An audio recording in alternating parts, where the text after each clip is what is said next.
Aircraft carrier na USS Nimitz paalam na. Ito na pala ang huling major deployment ng aircraft carrier na ito bago i-decommission o i-retire. Kung may bilyong-bilyong pera lang sana ang Armed Forces of the Philippines at madami tayong mga fighter jet, pwede tong bilhin ng Pilipinas. Pero salamat sa iyo, Nimitz. At sa huling pagkakataon, binantayan mo ang West Philippine Sea. Sa huling monitoring nga ng satellite image, nakadistansya ang mga Chinese Coast Guard sa paligid ng Pag-asa Island. Nandun silang lahat malapit sa military base ng China. Habang nakabalandra naman ang USS Nimitz sa gilid ng Pag-asa Island. Sa ibang balita, Chinese Foreign Ministry tinawag na Chinese Island o isla ng China ang Bajo de Masinloc. Agad naman yan inalmahan ni Secretary Kibo. Ang Scarborough Shoal daw ay hindi isang isla, kundi shoal lang yan, palaisdaan. Dito nga nangangahulugan daw na tila tototohanin ng China ang plano nilang pagtatambak dito. Hindi ngayon kasi nandyan ang presensya ng mga US Navy warship. Ang nakakatakot lang ay pag umalis ang mga barkong pandigma ng Amerika.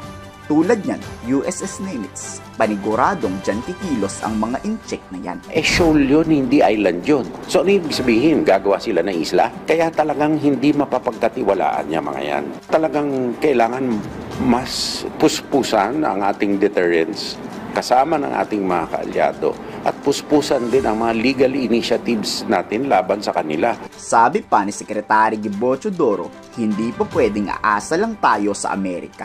Kailangan natin magpalakas to deter Chinese aggression.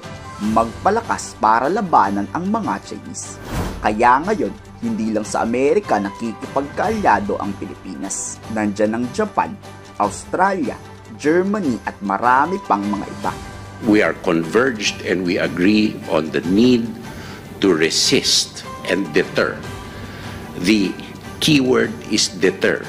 Any attempt to change the international order to the detriment of our people, our country, and most importantly, for our future generations. 2026 niyang nakatakdang lisanin ng USS Nimitz Carrier Strike Group ang buong West Philippine Sea. Kaya itong si Armed Forces Chief General Romeo Bronner nanindigan. Kahit wala daw ang tropa natin dyan, dedepensahan nila ang teritoryong pagmamay-ari ng Pilipinas. Pagmamay-ari ng mga mangingisdang Pilipino.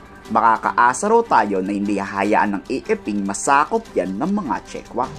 They continue to claim Bajo de Masinloc or Scarborough Shoal as their own territory. Hindi naman tayo pwedeng pumayag dyan. Dahil tayo ay back up tayo ng batas, back up tayo ng UNCLOS, at yung 2016 arbitral ruling na nagsasabi na walang basihan yung 9-9 ng China. So hindi nila pwedeng angkinin ang Bajo de Masinloc. Dapat hindi talaga tayo umasa sa mga Amerikano. Dapat tayong Pilipino ang lumaban. Kaya kung kailangan pa ng dagdag na sundalo, handa ba kayong mapaggera? I-komento sa baba ang inyong salot.